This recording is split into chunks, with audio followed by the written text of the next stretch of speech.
क्या लिखा पहले मैंने? डिविडेंड। बच्चे डिविडेंड क्या होता है? अगर आप किसी कंपनी का शेयर्स लेते हो तो उसके प्रति आपको पैसा भी देना पड़ता है। एक प्रॉफिट अगर कमाते हैं और आप शेयर होल्डर्स को आपको पैसा देना पड़ेगा।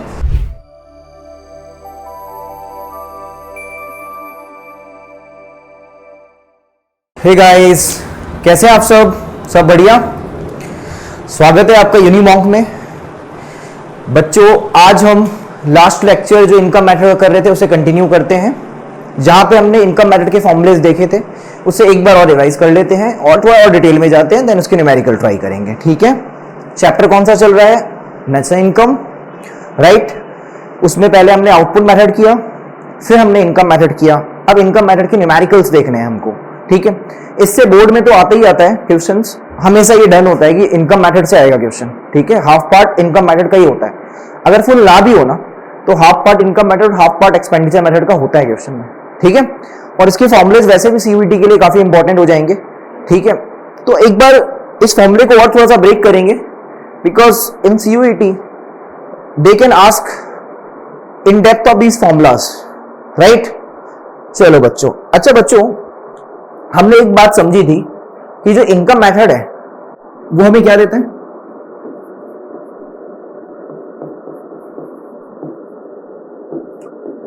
NDP at FC, right?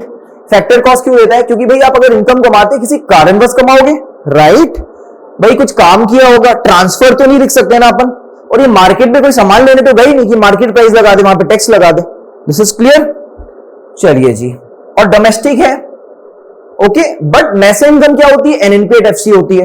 ये मत बोल देना कि नेशनल इनकम भी एनडीपी एट एफसी होती है। मैंने बताया ना आपको, नेशनल इनकम जो होती है वो एनएनपी एफसी होती है, राइट?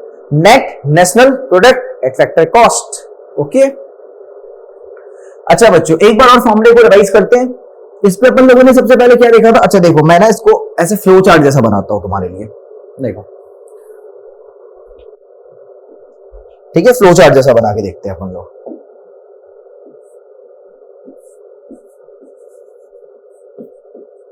एक था कॉम्पनसेशन ऑफ एम्प्लॉय, चलिए रिवाइज करिए, मन मन में बोलते रहेंगे आप। Compensation of employees,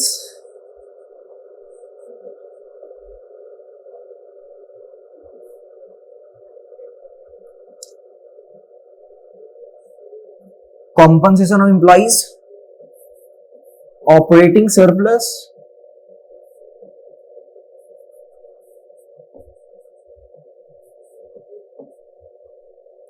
and third one is mix income. इस तीनों ही तरीके से हम पैसे कमा सकते हैं।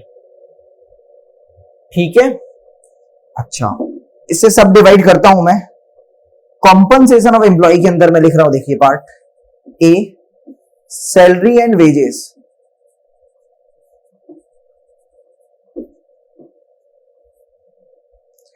Paid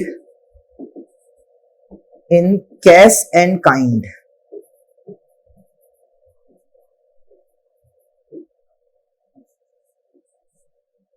salary and wages paid in cash and kind.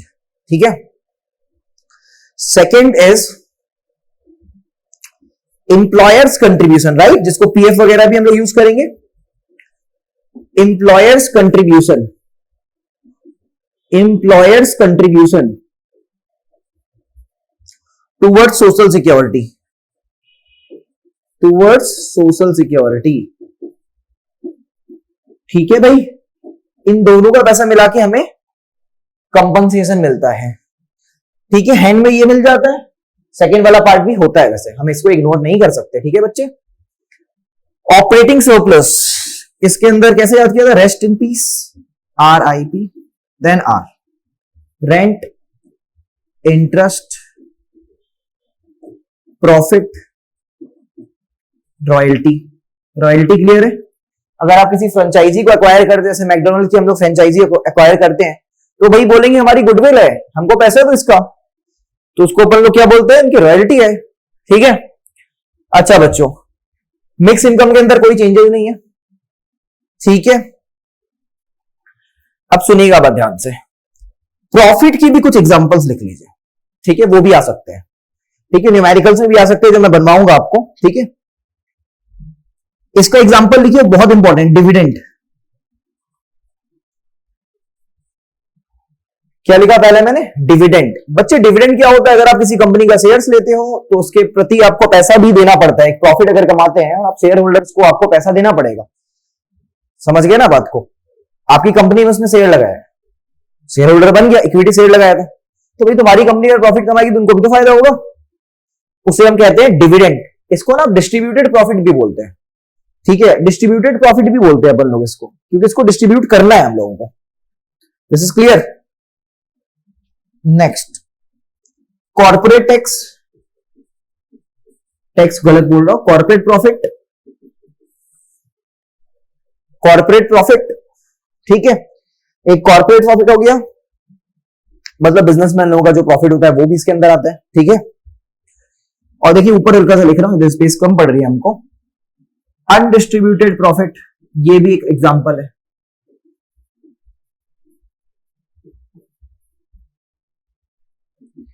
कुछ ऐसे प्रॉफिट है जो सडनली आपको विंडफॉल फायदा हुआ था, जो डिस्ट्रीब्यूट नहीं हो पाए हैं, ठीक है? वो प्रॉफिट्स भी आप प्रॉफिट की गिनती नहीं करते हैं। इससे तो आप कंसिडर कर लेते हैं हम तो देना है, लेकिन कुछ प्रॉफिट एक्स्ट्रा भी हो जाते हैं आपके पास, ठीक है? वो अनडिस्ट्रीब्यूटेड रहते हैं। ऐसे आप समझो, सुनो मेरी बात, मैं एक एग्जांपल बताता हूं, अकाउंट्स की उस पर बताता हूं तुमको, ठीक है? इफ यू रिमेंबर ना, देखिए कुछ कॉमर्स वाले कुछ आर्ट्स वाले हैं, लेकिन कॉमर्स में कंपनी की बैलेंस शीट आपने देखी होगी, जो नई वाली बैलेंस शीट है, उसमें इसका कुछ जिक्र है शेयर्स वाले में पार्ट में। भाई कुछ ऐसे पैसे हैं कि सपोज किसी की डेथ हो गई तो पैसे ही लेने नहीं गया, तो प्रॉफिट अनडिस्ट्रीब्यूटेड रह गया। अरे गेटिंग माय पॉइंट? ये वो वाले प्रॉफिट्स होते हैं, ठीक है? वैसे इन डिटेल आपको इतना नहीं जाना है, आपने बस याद रखना है, ठीक है? इसका और एक एग्जांपल लिख लो, थोड़े बहुत एक्स्ट्रा लिख ही लो यार। एक लिखो retained earning. Retained earning, retained earning का मतलब होता है कुछ पैसे ना आप रख लेते हैं, प्रॉफिट हो रहा है, आपको लग रहा है कि इनको बांट देना चाहिए, लेकिन आप सोचते हैं नहीं भाई अभी नहीं बांटेंगे, कुछ रिस्क आ गया, कुछ प्रॉब्लम आ गई तो। और अकाउंट्स में एक और चीज होती थी, रिजर्व्स एंड सरप्लस, इसे भी डिस्ट्रीब्यूट करते हैं, वो भी इसी के अंदर आता है। Reserves and surplus, very important, learn this, okay? देखो बुक में कभी कभी नहीं लिखा होता है, लेकिन आपको ध्यान रखना है ये सब चीजें, ठीक है? अब दूसरी बात और एक सुनिए, इसमें ना जो प्रॉफिट है, इसे मैं, ठीक है आपने लिख लिया, इसमें टैक्सेस भी आते हैं। क्योंकि सुनिए, आपने कुछ अर्न किया, ठीक है? आपने कुछ सामान सोल्ड आउट किया, कॉस्ट लगी, आपने हटा दिया, फिर बाकी जो पैसे बचे उसी को आप प्रॉफिट बोलते हैं ना। अब उस प्रॉफिट में कुछ पैसा आप टैक्स के तौर पे भी देते हैं, लेकिन अगर मैं आपसे पूछूं, मेरे को बस ये बता दे भाई कि प्रॉफिट कितना जनरेट किया, तेरी इनकम जनरेट कितनी है, मेरे को जानना है ना, इंडिया की इनकम कैसे जनरेट हो रही है। तुम बोलोगे सर हुई तो 50 करोड़ की थी, लेकिन 2 करोड़ टैक्स आ गया। मेरे को 2 करोड़ से कोई मतलब नहीं है, मैं अभी क्या कैलकुलेट करने वाला हूं, ऐसे इनकम कैलकुलेट करने वाला हूं ना। तो भाई मैं टैक्स नहीं कैलकुलेट करना चाहता हूं, मैं टैक्स को अलग से जाके कैलकुलेट नहीं कर पाऊंगा, मेरे पास कोई फॉर्मूला नहीं है उसका। तो मैं क्या करूंगा, तुमसे मांगूंगा जो प्रॉफिट है ना भाई साहब, इसके अंदर जो टैक्स वैक्स तुमने दे दिया वो सब कुछ बता दो मेरे को। एक्चुअल में ये कंपनी वाइबल है या नहीं है, मेरे को तभी ना पता चलेगी, है ना? अब तुम बोलोगे उसे इतना सारा टैक्स देना पड़ा तो ऑब्वियसली मैं लॉस में जा रहा था। हाँ, तुम्हारी ये बात प्रॉब्लम हो सकती है यार, मतलब, लेकिन तुम मानते हो इस बात को कि सर टैक्स दिए थे ना तब प्रॉब्लम हुई, तब हमारी थोड़ी इनकम कम हो गई थी सर, ठीक है? लेकिन ओरिजिनली तो इनकम ज्यादा थी। यस सर, वो तो थी, इसीलिए इसके अंदर टैक्स वगैरह इंक्लूडेड होते हैं, ठीक है? और कॉर्पोरेट प्रॉफिट बोला है ना अपन लोगों ने, कॉर्पोरेट प्रॉफिट टैक्स भी होता है, ये बात भी ध्यान रखिएगा, ये भी अपन को रखना पड़ेगा, कॉर्पोरेट प्रॉफिट टैक्स, ठीक है? प्रॉफिट टैक्स बोलो, बिजनेस टैक्स भी इसके अंदर आता है। तो होने का तो कुछ भी हो सकता है, अपन लोगों को सीयूईटी के हिसाब से करके चलना है ना। कुछ डिटेल्ड एमसीक्यू पूछ ले तो रिजर्व एंड सरप्लस नहीं होगा, आप बताओ। अच्छा, अकाउंट्स वाले तो ये बात समझ गए होंगे, रिजर्व एंड सरप्लस होता है। बेटा क्या होता है कि कुछ पैसे जब कमाती है ना कंपनी, तो उसको लगता है कि जैसे कोविड आ गया, तो वो सोचती है फिर से कोविड ना आ जाए, कुछ रिजर्व बना के रख लेते उस प्रॉफिट का, सारा प्रॉफिट ना डिस्ट्रीब्यूट नहीं करना चाहती। और सरप्लस मतलब क्या हो गया, वो वैल्यू जो ज्यादा आ गई, जो तुमने एक्सपेक्ट किया था उससे ज्यादा पैसा आ जाना, उसको सरप्लस बोलते हैं। वो सबको रख लेती है, लेकिन वो होता तो प्रॉफिट ही है ना। तो क्या होता है, अलग अलग अकाउंट में डाल के रख देते हैं। अब भूल के प्रॉफिट छुप गया उसके कारण तो, लेकिन हमको तो जानना है ना प्रॉफिट क्या होता है। तो प्रॉफिट के बड़े सारे सब डिविजन्स हैं जिसे आपने ध्यान में रखना है, ठीक है? तो इनकम मेथड से एनडीपीएफसी मिलता है, हमने फॉर्मुलेस देखे, यहां पे इनकम मेथड डिटेल में खत्म हो चुका है, ठीक है? स्टार्ट करते हैं न्यूमेरिकल से। ठीक है बच्चे, आओ न्यूमेरिकल देखते हैं। ठीक है, अब स्टार्ट करते हैं। फॉर्मूला याद है, एक बार रिवाइज करें। सीट्स को हटा दिया मैंने। ठीक है, compensation employ, salary and wages, paid in cash and kind, kind मतलब बार्टर एक्सचेंज मान लो। ठीक है, और क्या क्या है इसी के अंदर, एक और पार्ट था प्रोविडेंट फंड या मिक्स, और या आप employers contribution, employers not employees बच्चे, employers contribution towards social security, right. Next और बताओ जरा, और भी कुछ था ना। Second point operating surplus, RIP, R rent interest profit royalty. Profit के अंदर कॉर्पोरेट टैक्स होता है, कॉर्पोरेट प्रॉफिट टैक्स होता है, कॉर्पोरेट प्रॉफिट होता है, बिजनेस टैक्स होता है, रिजर्व्स एंड सरप्लस होता है, डिस्ट्रीब्यूटेड प्रॉफिट होता है, अनडिस्ट्रीब्यूटेड प्रॉफिट होता है। ये सब चीजें कर लिया, सारी चीजें। लास्ट में मिक्स इनकम, जैसे मैं मिक्स इनकम कमाने लगा कुछ। ठीक है, यहां तक क्लियर। न्यूमेरिकल करते हैं अब। हाँ चलो बच्चों,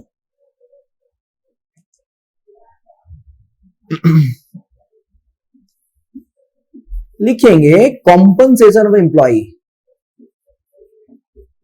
कॉम्पनसेशन ऑफ एम्प्लॉइज।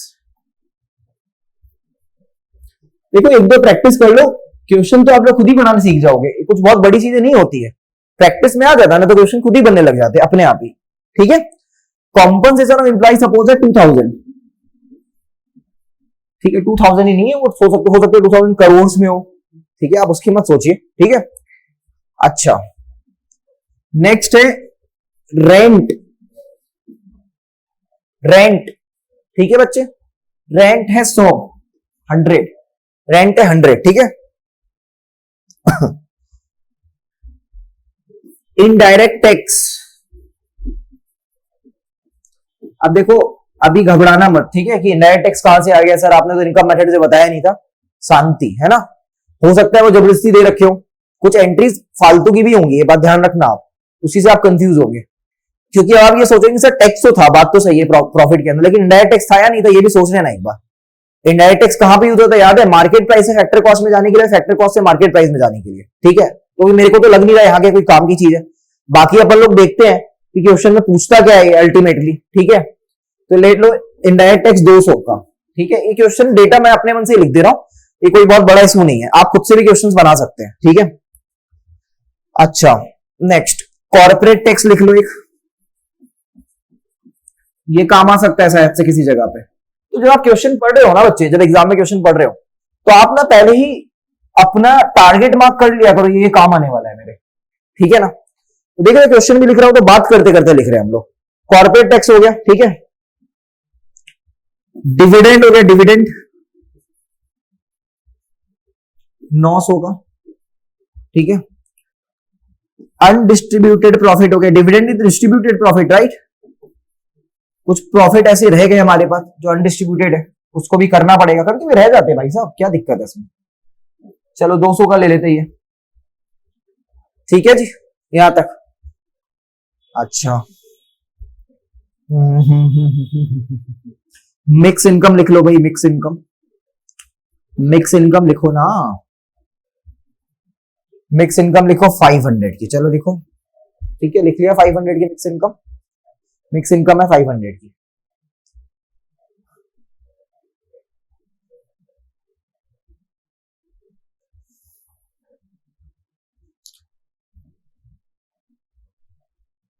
निकालना क्या है क्वेश्चन में सुनना, और ये ऐसा क्वेश्चन लगभग लगभग सेम, डेटा चेंज है, सीबीएसई में एक बार आ रखा है। ठीक है, कैलकुलेट ऊपर लिख लो, अच्छा क्वेश्चन है, लेवल अच्छा है इसका। Calculate OS, what is OS, operating surplus, operating surplus rent interest profit royalty, rent interest profit royalty right.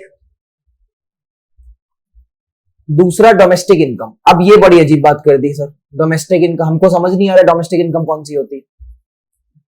ठीक है, अभी बात करते हैं इस बारे में। ठीक है, अच्छा पहले मेरे को एक बात बताओ, इसमें ऑपरेटिंग सरप्लस का क्या किया जाए। ऑपरेटिंग सरप्लस का इंडिविजुअल फॉर्मूला भी करा है, रेंट इंटरेस्ट प्रॉफिट रॉयल्टी।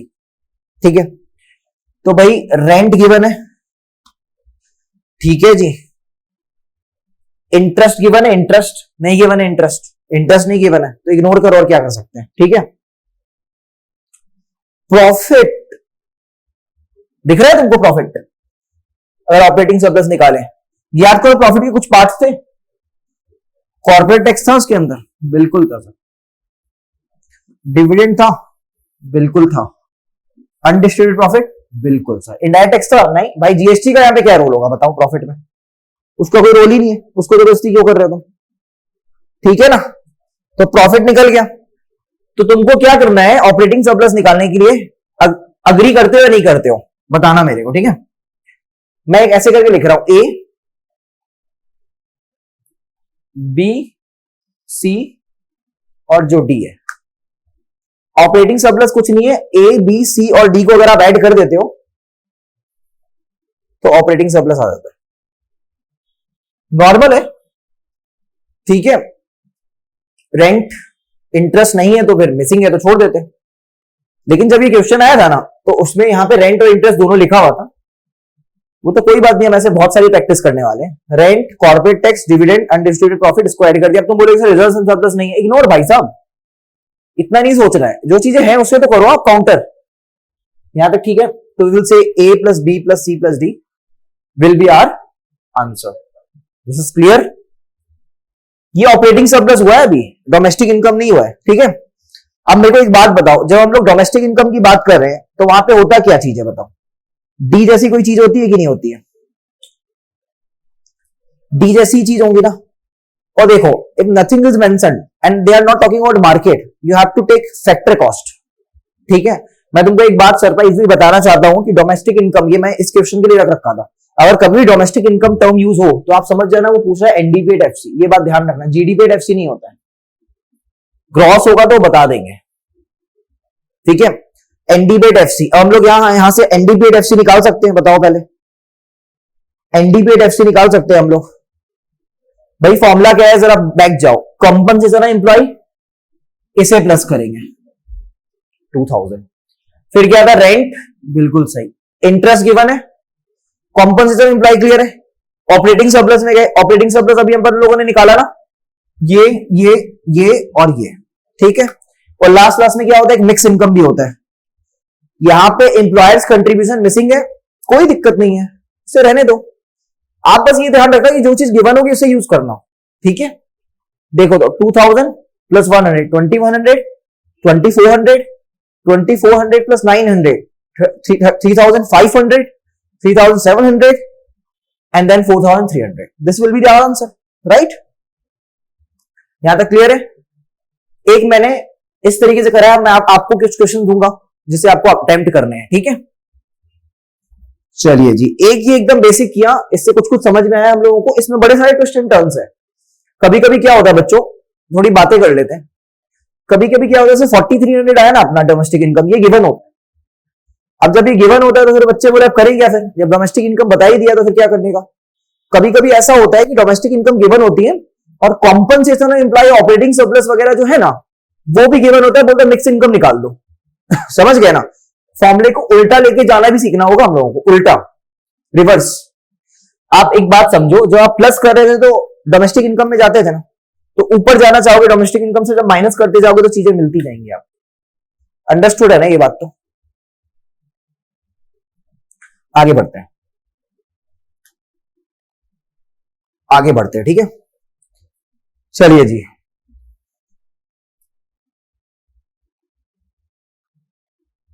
अगला क्वेश्चन लिखने की कोशिश करें आप, ठीक है?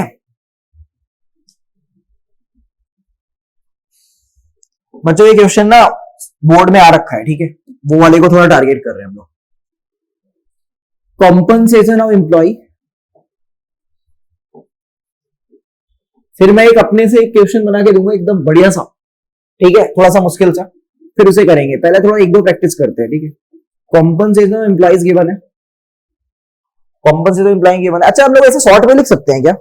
शॉर्ट में लिख लेते, टाइम बच जाएगा, है ना? इतना कॉम्पनसेशन एम्प्लॉय सीईओ ही लिख देंगे ना, समझ तो जाओगे तुम लोग, ठीक है? तो कॉम्पनसेशन एम्प्लॉइज लेट्स से 250 का है, ठीक है बच्चे? मिक्स इनकम गिवन है, क्या बात है, मिक्स इनकम पहले दे दी। Mix income, mix income given है बेटा। मिक्स इनकम भी बोलते हैं, मिक्स इनकम और सेल्फ एम्प्लॉयड भी बोलते हैं कभी कभी, ठीक है? 600 की मिक्स इनकम है, ओके? नेक्स्ट, अब देखो प्रॉफिट गिवन है, अब आ रही है बात ऑपरेटिंग सरप्लस की।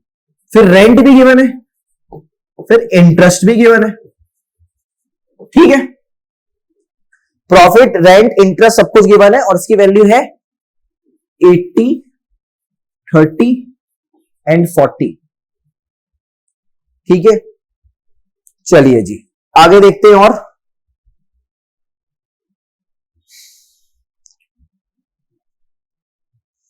अच्छा बेटा, पहले ये देख लेते हैं हमें निकालने के लिए क्या कह रहा है इस क्वेश्चन में, है ना। ये बहुत इंपॉर्टेंट जो निकालने के लिए कहा जा रहा है। सुनो मेरी बात, इसमें कैलकुलेट करने की जो बात हो रही है वो एनएनपी एट मार्केट प्राइस हो रही है। ठीक है, अब कुछ और बातें इन लोगों ने दी हुई है, ध्यान से सुनना। ठीक है, अब जरा क्वेश्चन को और देखते हैं अपन लोग। देखो यार, इसमें गिवन है net factor income, net factor income to abroad. क्या बात है, देख रहे हो क्या है, net factor income to abroad की बात कर रहे हैं लोग। वाह वाह वाह, ठीक है। 60 मतलब net factor income from abroad नहीं बोल रहे, टू अब्रॉड की बात कर रहे हैं। ये तो बड़ी दिक्कत की बात है, याद है ना इसका इंपैक्ट क्या होगा। फॉर्मलेस है ना, कुछ किए थे ना हम लोगों ने, माइनस करेगा ये, क्योंकि अभी अपन को तो इससे एनडीपी एट एफसी निकलेगा, जाना कहां पे, एनएनपी एट मार्केट प्राइस पे, है ना। अब एक और चीज देखो, इन लोगों ने एनआईटी भी दे रखा है, नेट इनडायरेक्ट टैक्स, सारी जुगाड़ करके दे दी तुम्हें। तो जल्दी से क्वेश्चन को नोट डाउन करेंगे, फिर मैं इसे हटाऊंगा, क्योंकि net indirect tax, net indirect tax जो गिवन है बहुत ही गजब की वैल्यू, 1500 की वैल्यू नेट इनडायरेक्ट टैक्स की है। मेरे को तो शौक लग गया है इस क्वेश्चन को देख के। मतलब एनआईटी मतलब कॉम्पनसेशन एम्प्लॉइज वगैरह से ज्यादा की है। अब क्या करें यार, ये लोग क्वेश्चन बना के दिए, हम लोग करना पड़ेगा। सीबीएसई 2017 का प्रश्न है ये, ठीक है। और कहां पे आ रखा है पता है, फॉरेन में, अगर तुम देखना चाहो तो आ भी रखा है कहां, फॉरेन में। तुम बोले सर फॉरेन में सीबीएसई कहां से पहुंच गई। अरे भाई साहब, इंडिया के अंदर सिंगापुर बोर्ड होता है ना, वैसे ही फॉरेन में भी तो सीबीएसई बोर्ड होता होगा ना बहुत सारी कंट्री में। तो देखो पता, बेवकूफ बना रहे हैं इनको, एकदम ही मुश्किल क्वेश्चन कर दिया है क्या है। चलो ये तो कोई बात नहीं, हम इसको आराम से पीट के खत्म कर देंगे, हमारे लिए कोई बड़ी बात नहीं है। ठीक है, इनडायरेक्ट टैक्स दे दिया तो क्या हम डर गए क्या इस बात से। चलिए जी आगे बढ़े। अब निकालना क्या है, NNP eight market price, NNP eight market price निकालना है। ठीक है, एक काम क्यों ना करें हम लोग इस प्रश्न के अंदर, एनएनपी एट मार्केट प्राइस निकालना है हमको, इसके अंदर एक दो चीजें और ऐड ऑन कर दे क्या। एक्चुअली दो क्वेश्चन स्विच हो गए, यहाँ पे 15 लिखा होता है वैल्यू। ठीक है, कोई बात नहीं, दो क्वेश्चन स्विच हो गया, हम अपने से बना लेते हैं, वो कोई प्रॉब्लम ही नहीं है उससे। ठीक है, चलो क्वेश्चन को प्रोसीड करते हैं। सबसे पहले अपन लोग एनडीपी एट एफसी निकाल सकते हैं, net domestic product factor cost. बच्चे एनडीपी एट एफसी कैसे निकलेगा जरा बात करते हैं। कॉम्पनसेशन ऑफ एम्प्लॉय, इसका ना ऐसे नाम रख दिया करो, A B C D E F G, short में लिखने के लिए। ठीक है, एग्जाम में ऐसा मत करके आना। That will be equal to A, बिल्कुल sir, plus B mix income, operating surplus is rent, interest, profit, royalty नहीं है, कोई बात नहीं, हटा देते हैं। ठीक है, plus C plus D plus E, ये हो गया ऑपरेटिंग सरप्लस वाला। ठीक है, इससे अपन लोग को एनडीपी एट एफसी मिल जाएगा। ठीक है, बाकी चीजों को अभी रहने देते हैं। ठीक है, पहले ये तो देखो, 250 प्लस 600 कितना हो जाएगा, 850 हो जाएगा। 850 देखो, 250 प्लस 600 850 ऐड करना है ना हमको। 850 यहां तक 850 हो गया, प्लस 80 930 प्लस 30 960 1000। तो एनडीपी जो आ रहा है आपका, एनडीपी एट एफसी, वो आ रहा है 1000। वो क्या आ रहा है, 1000 आ रहा है। लेकिन ये एनडीपी एट एफसी है, जाना कहां पे, एनएनपी एट मार्केट प्राइस पे जाना है। तो भाई साहब मार्केट प्राइस में जाने के लिए एफसी में, ठीक है यार, ये इनडायरेक्ट टैक्स को थोड़ा कम कर दो, वैल्यू बहुत ज्यादा ही बढ़ जा रही है। ठीक है, नहीं तो फिर आंसर नेगेटिव आने लगेगा। ठीक है, और वो अच्छा नहीं लग रहा है। इसमें आपको देखो फैक्टर कॉस्ट से मार्केट प्राइस में जाना है, वैसे तो टैक्स ऐड करना है, लेकिन इतनी बड़ी वैल्यू अच्छी नहीं लगी, इसको ठीक ही कर दो। हाँ, प्लस कर दो 15 एनआईटी। ठीक है, अब बताओ एनडीपी एट एफसी है ना, यहां पे आपने एनआईटी ऐड कर दिया, एनआईटी ऐड कर दिया तो डोमेस्टिक प्लस एनआईटी कितना हो जाएगा बच्चे, फैक्टर कॉस्ट में जब एनआईटी ऐड होता है तो मार्केट प्राइस में पहुंच जाते हैं। अब डोमेस्टिक से नेशनल में जाना है। अब सुनो मेरी बात, आपको पता है डोमेस्टिक से नेशनल में जाने के लिए मैंने क्या बताया था, एनएफआई ऐड करना होता है।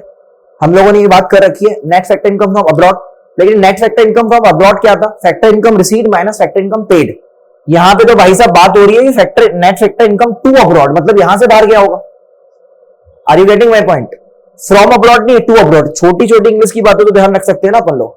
तो ये जो है ना, ये प्लस नहीं करना होगा हमको ये -60 करना होगा, जबकि नेशनल में जाने के लिए हम लोग एनएफआई को ऐड करते हैं। लेकिन मैंने याद करो उस क्लास में, अगर आपको ये नहीं समझ में आया तो बैक जाओ उस वीडियो पे, उसमें मैंने बात करी थी कि जो net factor income from abroad है that is factor income paid to abroad भी है, ठीक है ना। उसके अंदर ये पार्ट भी आता है, factor income received minus factor income paid, वो नेट होता है। इन लोगों ने तो भाई साहब पेड वाला कर रखे हैं और रिसीव्ड वाला गया है, तो अब यही मानना पड़ेगा। तो ये क्या होता है? नेगेटिव करेगा ना इस चीज को, हमारी इनकम को और कम करेगा ना। तो 1000 प्लस 15, 1015 माइनस 60, ठीक है। 1015 माइनस 60 कर लेते हैं। 5 में से 0 गया 5, ठीक है। 11 में से 6 गया 4 और एक 5, ठीक है। अच्छा जी, इधर क्या बचा होगा? इधर बचा होगा 9, तो 9 रह जाएगा। 955 आंसर है, ठीक है। आंसर कहीं से मैच मत करना, क्वेश्चन हम लोग खुद ही से मॉड्यूल कर दे रही होगी, ठीक है। बार बार चेंज कर दे रहे हैं, ठीक है, खुद ही से बना लेते हैं। देखो पता है तुमको एक बात बताओ, ये सब चीजें ना कोई मुश्किल नहीं है।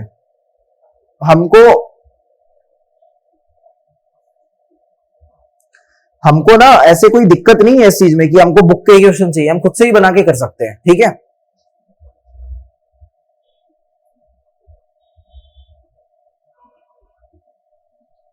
चलो जी, एक क्वेश्चन फॉर्म करें हम लोग अपने हिसाब से, थोड़ा मुश्किल सा फॉर्म करते हैं, अपन लोग मिलके फॉर्म करते हैं, ठीक है।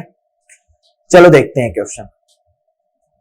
इस क्वेश्चन में ना आप तुमसे थोड़े से ब्रेनस्टॉर्मिंग चीजें करवाता हूं। एनडीपीएट देखना ध्यान से, ये कराऊंगा, इसके बाद वाला थोड़ा और डिफिकल्ट कर दूंगा, ठीक है। NDP at factor cost, NDP at factor cost 1000 है, ठीक है। COE compensation of employ given है 400। अब सुनना सीरियसली, मजा आएगा, ठीक है। ऑपरेटिंग सरप्लस है 200, ठीक है। बताओ मिक्स इनकम क्या होगी? तो बोलोगे सर ये तो बहुत इजी बोल दिया आपने। मैं रिवाइज करना स्टार्ट कर रहा हूं ना, मुश्किल वाले आएंगे, सीधे नहीं दे रहा हूं। मिक्स इनकम बताओ क्या होगी? तो भैया compensation employ plus operating surplus plus mix income, इसको मिला के क्या होता है? एनडीपीएट एफसी होता है 1000, CO is 400, operating surplus is 200।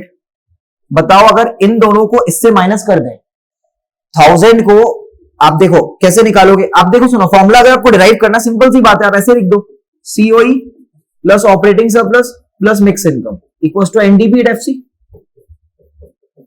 Right. Composition employees 400, operating surplus 200, mix income यहां से निकाल देते हैं। और भाई एक बात बताओ, एनडीपीएट एफसी कितना गिवन है? 1000 है, तो मिक्स इनकम कैसे निकल सकता है ऐसे आराम से?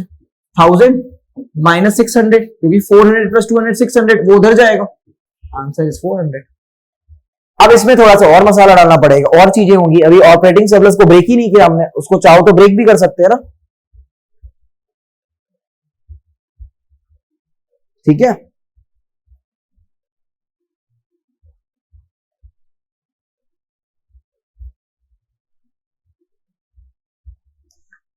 चलो जी, आगे कोई क्वेश्चन देखिए, एक और बनाए, ठीक है। चलो चलो चलो चलो चलो, इसी क्वेश्चन को मॉड्यूल करते हैं थोड़ा सा ना, थोड़ा सा इसको मॉडिफाई करते हैं हम लोग।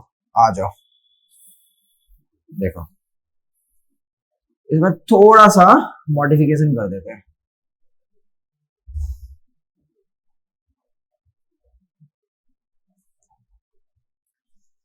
ये मैंने तुम्हें दे दिया एनएनपी8 फैक्टर कॉस्ट 1000, हो गया काम खत्म, ठीक है। एनएनपी8 फैक्टर कॉस्ट दे दिया, एनडीपीएट एफसी नहीं दिया मैंने, कि तुम बोलो कि एनडीपीएट एफसी निकाल लें सर, मजा आ रहा है ना। अभी मैं और कराऊंगा संकट वाले क्वेश्चन, तुम चिंता मत करो, बहुत सारे हैं इसके पास क्वेश्चंस, ठीक है। रेंट गिवन है 200 का, इंटरेस्ट गिवन है 50 का, मिक्स इनकम आपको निकालना है, ये आपने निकालना है, क्वेश्चन मार्क लगा रहा हूं, ठीक है। लेकिन सुनो मेरी बात, एनएफआई है, net factor income from abroad 50 का गिवन है, पेड नहीं है, नेट है, ठीक है। आप बताओ मेरे को जरा मिक्स इनकम क्या होगी, बताओ। गिवन है एनपीएड एफसी, एनडीपीएड एफसी नहीं गिवन है, ठीक है बच्चे।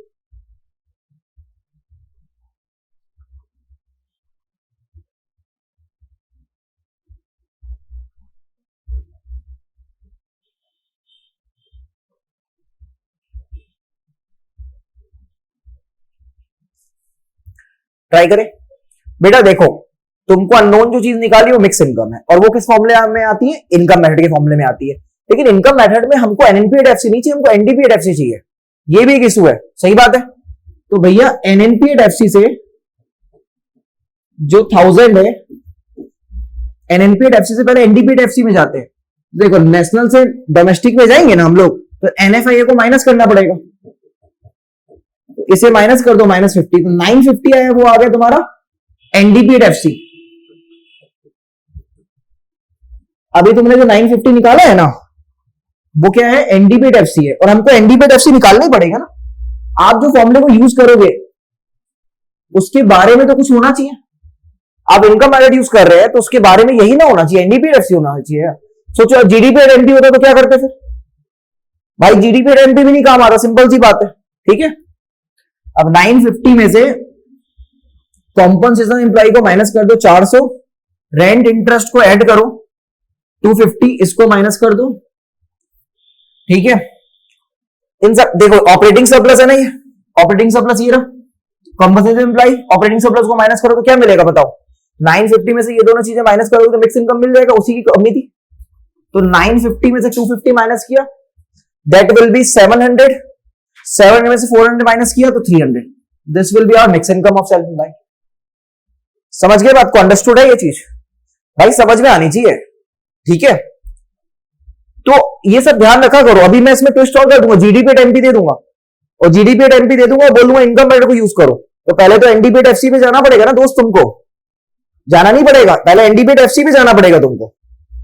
ये बात ध्यान रखना कि तुम्हारा मुद्दा क्या है। अभी मैं आने वाले क्वेश्चन में और मॉडिफाई करके एक और इसके अंदर गजब का काम हो सकता है, मैं आउटपुट मैटर से पहले तुमसे जीडीपीएड एमपी निकलवाऊं। समझ गए बात को, आउटपुट मैटर तो जीडीपीएड एमपी देगा, और जीडीपीएड एमपी निकलवाने के बाद कुछ मिसिंग टर्म इसका कर दो, किसका, इसका इनकम मेथड का। तो पहले तुम एनडीपीएड एफसी जाओगे, फिर वहां से मिसिंग टर्म्स निकालोगे। तो ऐसे बड़ी सारी वैरायटीज होती है, उस पर भी हम लोग देखने वाले हैं। ये थोड़े से इजी क्वेश्चन थे, अभी थोड़े डिफिकल्ट करेंगे उसी में मसाला डाल के, ठीक है। तो इस वाले टॉपिक में, इस वाले लेक्चर में हम लोग इतना ही कर रहे हैं। नेक्स्ट में थोड़े से डिफिकल्टी बढ़ाएंगे हम लोग क्वेश्चंस की, न्यूमेरिकल की, फिर एक्सपेंडिचर मेथड आएगा। तो प्रैक्टिस ना ढंग से करनी है, बनाना है, बुक की जरूरत नहीं करना भाई। यहां पे मैं सीधी सी बात बोला, बुक की जरूरत नहीं है हमको, बुक से क्वेश्चन अभी नहीं उठाना। तुम ये क्यों नहीं ट्राई कर रहे हो कि क्वेश्चन को खुद से बना लो। देखो इकोनॉमिक्स में ना जो न्यूमेरिकल्स बनेंगे, मैथमेटिक्स बनेंगी, वो अपन लोग खुद से ही बना लेंगे, उसको जरूरत नहीं है हमको बुक्स उठाने की, क्योंकि जितना खुद से मॉडिफाई करेंगे ना वो डिफिकल्ट बनेगा, बुक से क्वेश्चंस इजी हो जाएंगे हमारे लिए। तो हम उतने इजी पे नहीं जाना चाहेंगे ना, राइट। सीयूईटी या जो भी चीजें है, देखो मैं बस ये कह रहा हूं थोड़ा डायनेमिक हो जाओ। जब हम लोग इनकम एम्प्लॉयमेंट जब चैप्टर पढ़ रहे थे, मैंने तुमको क्या बोला था, थोड़ा सा करंट अफेयर्स की भी बात करते हैं ना, न्यूज़पेपर्स वगैरह पढ़ो, उस पर डाउट पूछना है आपको, राइट। और न्यूमेरिकल जब कर रहे हो ना, तो भाई साहब ये नहीं करो कि तुम बुक के क्वेश्चंस कर रहे हो, तुम खुद से पहले बनाने की भी कोशिश करो, ठीक है। थोड़े से एडवांस बनो, बुक के क्वेश्चन बहुत आसान होते हैं, ठीक है। अभी ना इसके एडवांस क्वेश्चन देखना हम कैसे करेंगे, अभी मैंने बताया ना, मैं आउटपुट मेथड से इनकम मेथड की और ले आऊंगा तुमको, ठीक है। बच्चे सोचेंगे यार ये output method given income method कहां से आ गया, भाई कुछ भी हो सकता है। अभी तीसरा मेथड बचा हुआ एक्सपेंडिचर मेथड, पता नहीं किस किस फॉर्मूले को हम लोग इन्वॉल्व कर दे एक दूसरे में, राइट। और बस एक बार ये वाली बातें सीख गए ना, तो नेशनल इनकम सबसे ज्यादा मार्क्स का भी आ रहा है, स्कोरिंग भी यही हो जाएगा फिर, और नहीं तो फिर फंस जाओगे। अगर बाई चांस मुश्किल क्वेश्चन आ गए तो फिर क्या करेंगे। देखो अभी नहीं आए, इस बार भी बोर्ड में बहुत इजी क्वेश्चन आया था, ठीक है, बहुत ज्यादा इजी। कॉम्पनसेशन एम्प्लॉय पूछ रहे थे पता है इस बार वाले क्वेश्चन में, और कॉम्पनसेशन एम्प्लॉय तो हम लोगों ने पहले क्वेश्चन में ही देख लिया था, ठीक है। तो इस लेक्चर में हम लोग इतना ही करते हैं, नेक्स्ट वाले में ना क्वेश्चंस को और एडवांस बना लेंगे खुद ही से, ठीक है। और फिर आप अपना सैंपल में उठाओ, आपको जो उठाना उठाओ, आपके हर क्वेश्चन खुद ही होने लगेंगे, ठीक है। चलिए आशा करता हूं आपको समझ में आया होगा, इसे रिवाइज करिए। आज के लिए इतना ही, धन्यवाद आप सबको।